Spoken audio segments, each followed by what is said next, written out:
நீங்க single parent ஒரு குழந்தைய வளர்க்கணும் அப்படின்றது ஒரு பெரிய சேலஞ்ச். நிறைய பார்க்குறோம் நம்ம, எஸ்பெஷலி பெண்கள் வரும்போது.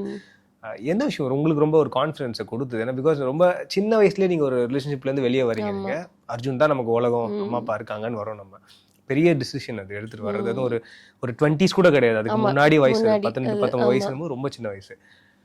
நினச்சிருந்தா நீங்கள் வேற ஒரு லைஃப் நிறைய என்ன வேணா போயிருக்கலாம். But only focusing on Arjun and நம்ம வரோம் அப்படின்னு இருக்கு இல்லையா?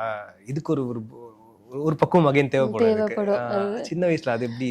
நான் யூஸ்வலாவே நான் ரொம்ப ஸ்ட்ராங் பர்சன். நான் இப்போ நான் பார்க்கதான் ஐயோ ரொம்ப அவ அவளுக்கு ஒன்றும் தெரியாது. என் வீட்லயே சொல்லுவாங்க, என் வீட்லயே ஐயோ அவளுக்கு ஒண்ணுமே தெரியாது, ரொம்ப இன்னசென்ட் அது அப்படின்னு. என்னன்னா நான் எல்லாரையும் நம்பி பேசுவேன், ரொம்ப சிரிச்சுட்டே இருப்பேன், அந்த மாதிரி ஒரு கேரக்டர். ஜாஸ்தி கோவப்படுறது அப்படிங்கிறதுலாம் இல்லை. ஆனா கோவம் வந்தா பயங்கர எக்ஸ்ட்ரீம்லாம் கோவம் வரும், அது அந்த மாதிரி. ஸோ அந்த மாதிரி இருக்கும் போது எனக்கு அறியாமலே நான் அந்த ஒரு ஸ்ட்ராங்னஸ் நான் கொண்டு வந்துக்கிட்டேன். ஏன்னா நான் அம்மாவை டிபெண்ட் பண்ணி இருக்கும் போது அம்மாவும் என்னை அந்த ஒரு டைம்ல விட்டுட்டு போனது. அதுக்கப்புறம் வேற யாருமே நம்மளுக்கு சப்போர்ட் இல்லை. நம்மளுக்கு வேற யாருமே நான் இன்னைக்கு யாரையாவது டிபெண்ட் பண்ணா கூட எனக்கு ஒரு கரெக்டான ஒரு சோல் இல்லை நம்மளுக்கு. இப்போ நான் ஒரு ஹஸ்பண்ட் மெட்டீரியல்னு பார்த்தா கூட எனக்கு அது ஒரு ட்ராமா மாதிரி இருந்தது. ஸோ நான் திருப்பி அந்த ரிலேஷன்ஷிப்குள்ள போறதுக்கு விருப்பப்படலை. ஏன்னா அது நான் போனேன்னா என்னோட சன்னோட லைஃப் பாதிக்கும் அது.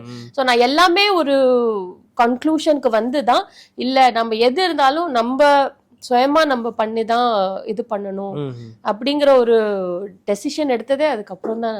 நம்ம பார்த்துக்கணும் அப்படின்னு சொல்லிட்டு அப்படியே இன்னைக்கு என்னோட அப்பாவும் சரி என் சன்னும் சரி, நான் இருந்தா அவங்களுக்கு ஒரு பெரிய சப்போர்ட். பிகாஸ் என் பிரதர்ஸ் எல்லாம் கல்யாணம் பண்ணி தனியா தான் இருக்காங்க. ஸோ அவங்கவுங்களுக்கு ஃபேமிலி இருக்கு, அவங்கவுங்களுக்கு அவங்கவுங்களோட ரெஸ்பான்சிபிலிட்டிஸ், ப்ராப்ளம்ஸ் எல்லாமே இருக்கு. பட் நம்ம யார்கிட்டயும் நம்ம போய் நிற்க கூடாது எந்த ஒரு சுச்சுவேஷன்லயும். ஸோ எனக்கு அது மெயினா ஒரு இது, எந்த ஒரு சுச்சுவேஷன்லயும் நம்மளுக்கு போய் நிக்க கூடாது. அதுதான் இப்ப வரைக்கும் நான் அதுதான் ஃபாலோ பண்ணிட்டு வரேன். யார்கிட்டயும் எதுவுமே ஷேர் பண்ணிக்கவும் மாட்டேன்.